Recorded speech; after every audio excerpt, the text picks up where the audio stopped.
Good morning children. मैं उम्मीद करती हूँ आप लोग अपने घरों में अच्छे से होंगे और स्वस्थ होंगे। आज हम लोग एक नया पाठ पढ़ते हैं, पाठ 8, जिसका शीर्षक है जय जवान जय किसान। जवान हम किसको बोलते हैं? हमारे सैनिक को। और किसान जो हमारे अन्नदाता हैं, हमारे लिए अन्न उपजाते हैं।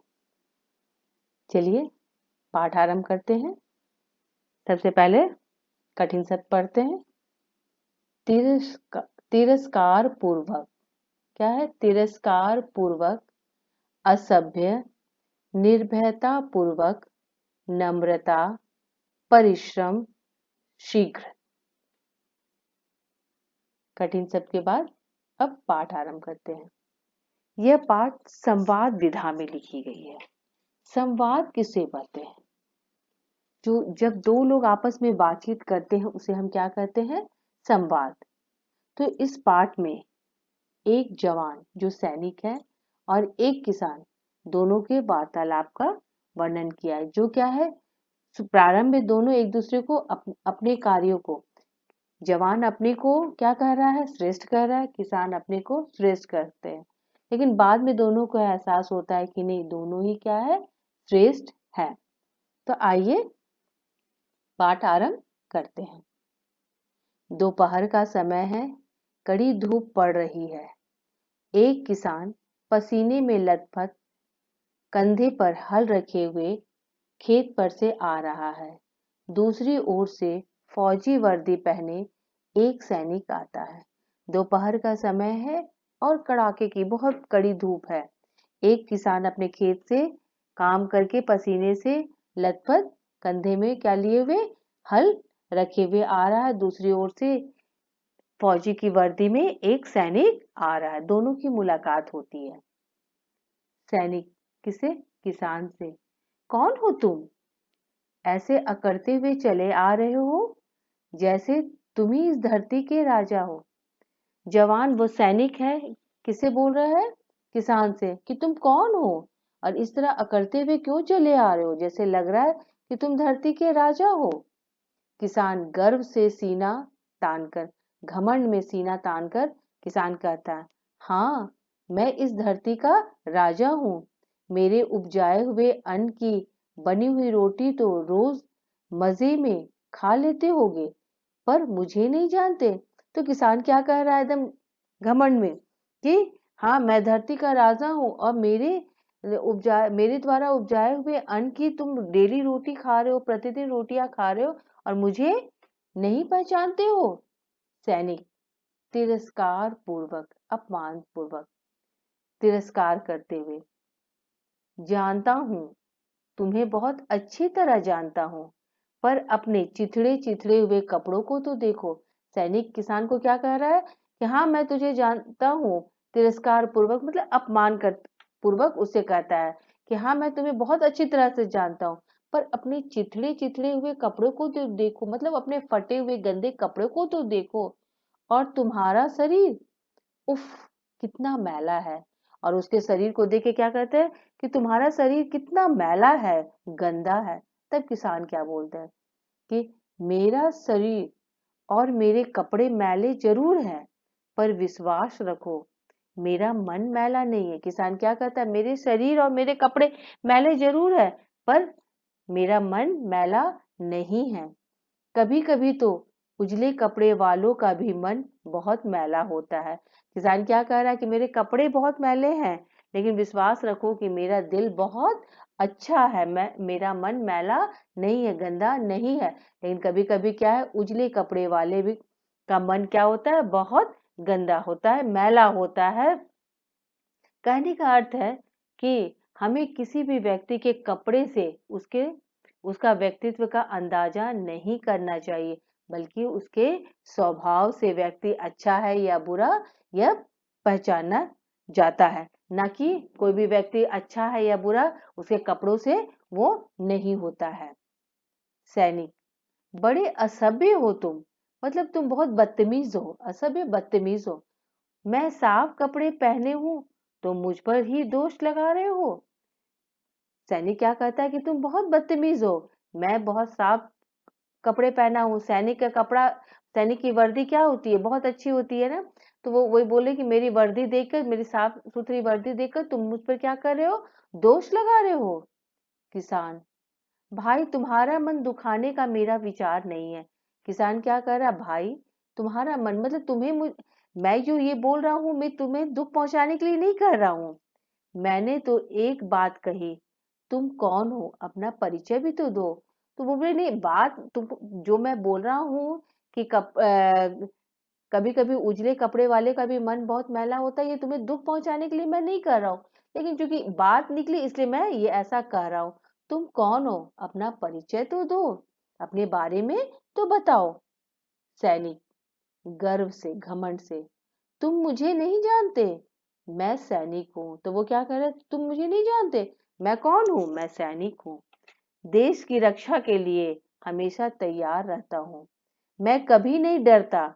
सनसनाती हुई गोलियों के बीच और गड़गड़ाती हुई तोपों के सामने भी निर्भयता पूर्वक अपना सीना तान देता हूँ।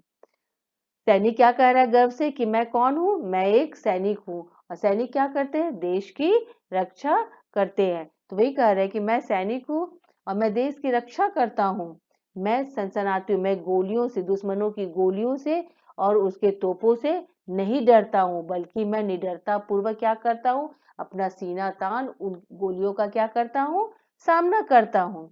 हर समय अपनी जान हथेली पर रखता हूँ, हर समय अपनी जान हथेली पर रखना, अपने प्राणों की चिंता किए बिना वो क्या करते हैं, देश की रक्षा के लिए तत्पर रहते हैं। जब तुम नरम नरम बिस्तर पर आराम से लेटते हो, तब मैं बर्फीले पहाड़ों पर, बीहड़ वनों में रातों जागकर देश की रक्षा करता हूँ। तो वो क्या बता रहा है कि जब तुम आराम से अपने बिस्तर पर सोते हो, और मैं उस समय क्या करता हूँ, सैनिक उस समय क्या करते हैं, बर्फीले बर्फ से ढके पहाड़ों पर, घने जंगल जहाँ जाना बहुत मुश्किल है, उन वनों में रात जाग जाग कर क्या करते हैं, देश की दुश्मनों से रक्षा करते हैं। मेरे मुकाबले तुम्हारा काम तो कुछ भी नहीं है। बस सैनिक क्या कर रहे हैं, अपने काम को श्रेष्ठ बता रहे हैं। किसान क्या है, अपने काम को श्रेष्ठ बता रहा है। तो फिर किसान क्या बोल रहा है, तुम 2 दिन मेरा काम कर लो तो सारी छकड़ी भूल जाओगे। किसान बोल रहा है कि नहीं नहीं, मेरा काम बहुत कठिन है, तुम 2 दिन मेरा काम कर लो तब तुम्हें समझ में आएगा कि मेरा काम कितना कठिन है। जेठ के महीने में, मतलब गर्मी के महीने की चिलचिलाती धूप में, जब चोटी का पसीना एड़ी तक आ जाता है, मतलब उस समय बहुत अधिक गर्मी रहती है, तो मैं खेत में जी तोड़ मेहनत करता हूँ। कड़ी धूप में खेतों में जब एड़ी चोटी का करना पड़ता है, और जब एड़ी चोटी के मेहनत के बाद जब अनाज उपजता है, चाहे अन्न जो उगता है, चाहे अन्न जो प्राप्त होता है उसमें क्या होता है, मैं खेत में जी तोड़ मेहनत करता हूँ, मतलब उसे पाने के लिए मैं क्या करता हूँ, बहुत अधिक मेहनत करता हूँ। सिर्फ गर्मी में नहीं, हाड़ कपा देने वाली कड़कड़ाती ठंड में रातों जागकर खेतों पर रखवाली करता हूँ। और क्या कह रहे, जब बहुत अधिक ठंड रहती है, मतलब उस समय लगता है कि एकदम जैसे शरीर कांप रहा है कड़कड़ाती ठंड में, उस समय भी मैं रात में जाकर क्या करता हूँ, अपने खेतों की रखवाली करता हूँ। तब कहीं जाकर क्या होती है, फसलें पैदा होती है। तुम सवेरे सवेरे गरम गरम चाय पीकर साहबी दिखाते हो। किसान क्या कह रहा है कि वो भी बहुत क्या करता है, बहुत कठिन मेहनत करता है, तभी क्या होती है, सुबह सुबह की चाय पीकर तुम क्या कर रहे हो, साहबी दिखाते हो। कभी सोचा कभी सोचा है यह चीनी किसकी मेहनत से पैदा होती है। बच्चों आपको पता है ना, चीनी कहाँ से आती है, शुगर केन से। शुगर केन क्या है, गन्ना, गन्ने को कहते हैं ना। तो गन्ने को कौन उपजाता है, किसान उपजाते हैं। तो वही किसान कह रहा है, यह चीनी किसकी मेहनत से पैदा होती है। बिस्किट, टोस्ट और डबल रोटी के लिए अन्न कौन उपजाता है। मैं रात दिन मेहनत करके फसलें ना उगाऊं तो लोगों को 2 दिन में नानी याद आ जाएगी। तब किसान क्या कह रहा है कि अगर मैं मेहनत ना करूं तो लोगों को पता चलेगा कि मैं कितना कठिन मेहनत करता हूं। सबसे दुख की बात तो यह है कि इतनी मेहनत करने के बाद भी मैं अधनंगा और अधभूखा रहता हूँ। कहने का मतलब है कि किसान कह रहा है कि इतना मेहनत करते हैं, लोगों के लिए अन्न उपजाते हैं, जिससे लोग क्या करते हैं, भोजन ग्रहण करते हैं और अपनी जिंदगी जीते हैं, लेकिन इसके बावजूद भी वे क्या है, बहुत अधिक गरीब हैं।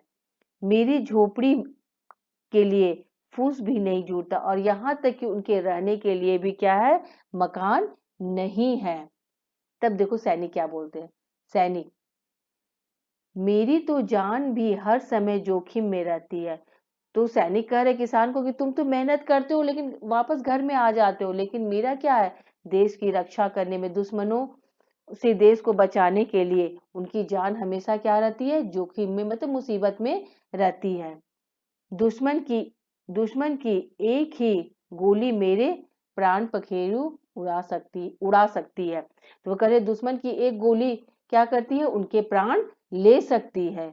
मेरे इस साहस और त्याग का कोई क्या बदला चुका सकता है। जब प्राण ही नहीं रहेंगे तो वही कह रहे हैं कि जब हम सैनिक क्या करते हैं, देश की रक्षा के लिए अपने प्राण देने को तैयार रहते हैं, तो इस प्राण का क्या कोई मूल है। मैं अपनी जान की बाजी लगा देता हूँ अपने देश के लिए। वे अपने देश की रक्षा के लिए क्या करते हैं, अपने प्राणों की बाजी लगा देते हैं। तब किसान देखो क्या बोलता है नम्रता से, सचमुच सैनिक भाई तुम महान हो। तब किसान को लगता है कि नहीं, जो आदमी अपने देश की रक्षा के लिए अपने प्राण दे सकता है उसका कार्य क्या है, सर्वोपरि है। तो वो कहते हैं सैनिक को कि नहीं, किसान क्या कहता है कि नहीं सैनिक भाई तुम महान हो, तुम्हारे त्याग और बलिदान का कोई मोल चुकाया नहीं जा सकता। वो कहते हैं कि तुम्हारा त्याग और बलिदान क्या है, सर्वोपरि है, उसका कोई मूल्य नहीं है। मुझे दुख है कि मैंने नासमझी में तुम्हें कुछ कड़वी बातें कही। तो वे किसान अफसोस प्रकट करते हुए कहता है, मुझे क्षमा कर दो सैनिक भाई, मैंने नासमझी में तुमसे कुछ कड़वी बातें कह दी। तब देखो सैनिक क्या बोलते हैं, किसान भाई तुम्हारे परिश्रम की भी कोई बराबरी नहीं। तब किसान को भी लगता है कि इन लोग दोनों आपस में फिजूल में ही बहस कर रहे थे, सबका कार्य अपने हिसाब से महत्वपूर्ण होता है। तो वो बोले कि नहीं, तुम्हारा मेहनत भी क्या है, तुम्हारी मेहनत की भी क्या है, कोई बराबरी नहीं कर सकता। तुम मेहनत ना करो तो यह दुनिया सचमुच भूखों मर जाएगी। सैनिक किसान को कह रहे कि नहीं, तुम्हारी मेहनत की बदौलत ही क्या है, दुनिया में कोई भी भूखा नहीं रहता, सभी को क्या मिलता है, अन्न मिलता है, भोजन मिलता है। अच्छे अच्छे तिस्मार खां लोग को दिन में तारे नजर आएंगे। अगर तुम अन्न उपजाओगे नहीं तो बहादुर लोग क्या है, अपनी बहादुरी नहीं दिखा पाएंगे, उन्हें भी क्या है, मुसीबतों का सामना उन्हें भी मुसीबतों का सामना करना पड़ेगा। दिन में तारे नजर आना मतलब मुसीबत झेलना। तुम्हारी दशा सुधारने के लिए शीघ्र प्रयत्न होना चाहिए। तो सैनिक क्या कह रहा है कि किसान से कि नहीं, तुम्हारी दशा भी क्या होनी चाहिए, सुधरनी चाहिए। किसान, सैनिक भाई मुझे तो तुमसे महान कोई नहीं लगता। किसान सैनिक को पुनः कह रहा है कि नहीं, तुम क्या है, सबसे महान हो। मेरा मन चाहता है कि तुम्हारी जय जयकार करूं, क्योंकि सैनिक क्या है, हमारे देश के रक्षक है, इसलिए किसान को क्या लग रहा है कि नहीं, उनके जैसा महान कोई है नहीं। तो वो बोल रहे हैं कि नहीं, मेरा मन क्या कर रहा है कि उनकी जय जयकार करूं। उच्च स्वर में जय जवान। वो क्या, किसान क्या कहता है कि उसके सैनिक की जय जयकार करते हुए क्या कह रहा है, जय जवान। सैनिक, धन्यवाद किसान भाई, मेरे विचार में नारा होना चाहिए जय किसान। तब सैनिक क्या कह रहा है कि नहीं, जय जवान नहीं, क्या होना चाहिए नारा, जय किसान। तभी एक व्यक्ति वहां आता है। इन दोनों में जब आपस में बात चल रही थी तो सैनिक बोल रहा है कि नहीं, जय किसान होना चाहिए, और किसान कह रहे हैं कि क्या होना चाहिए, जय जवान। तब वहां पर एक व्यक्ति और आता है। तब वो व्यक्ति देखो क्या कहता है, तुम दोनों ही महान हो। वह व्यक्ति क्या, तीसरा व्यक्ति क्या कह रहा है कि नहीं, सैनिक भी महान है और किसान भी महान है, तुम्हारी प्रशंसा में नारा भी अवश्य लगाना चाहिए। वो कह रहा है कि तुम दोनों की प्रशंसा में क्या होना चाहिए, नारा अवश्य लगना चाहिए, सॉरी, तुम्हारी प्रशंसा में नारा भी अवश्य लगना चाहिए। तुम दोनों के नारे अधूरे हैं। अधूरे हैं मतलब पूरा नहीं हुआ है तुम्हारे नारे दोनों के। एक कह रहा है जय जवान होना चाहिए, एक क्या कह रहा है जय किसान होना चाहिए। तब तीसरा व्यक्ति क्या कह रहा है कि नहीं, तुम दोनों के नारे क्या है, अधूरे हैं, अधूरा है, ये इसे पूरा मैं करता हूँ। पूरा नारा यह होना चाहिए। पूरा नारा क्या होना चाहिए? देश के गौरव, देश की शान, जय जवान जय किसान। तब व्यक्ति क्या कर रहा है कि देश के गौरव, हमारे देश के गौरव कौन है और देश की शान कौन है? जय जवान जय किसान। जवान और किसान, सैनिक और किसान दोनों ही क्या है? हमारे देश के गौरव और हमारे देश की शान है। उम्मीद है बच्चों पाठ आपको समझ में आया होगा। अच्छा, इस पाठ से हमें क्या शिक्षा मिलती है? क्या मिलती है कि हमें क्या होना चाहिए? सैनिक की तरह और एक किसान की तरह मेहनती और अच्छा बनना चाहिए और अपने देश की क्या करनी चाहिए? रक्षा करनी चाहिए। अपने देश की रक्षा के लिए क्या करना चाहिए? अपने प्राण को देने में जरा भी हिचकिचाना नहीं चाहिए और उसके हमेशा उसकी उन्नति के बारे में सोचना चाहिए। आइए अब शब्दार्थ पढ़ते हैं। सैनिक, सेना का सिपाही। असभ्य, जो सभ्य ना हो, बदतमीज, बीहड़, दुर्गम, उबड़ खाबड़ भूमि, प्राण पखेरु उड़ना, मर जाना, शीघ्र, जल्दी, गर्व, घमंड, बर्फीले, बर्फ से ढके हुए, जोखिम, खतरा, 30 मारखा, बड़ा बहादुर, उच्च, ऊंचा, तिरस्कार पूर्वक, अपमान करते हुए, स्वर, आवाज।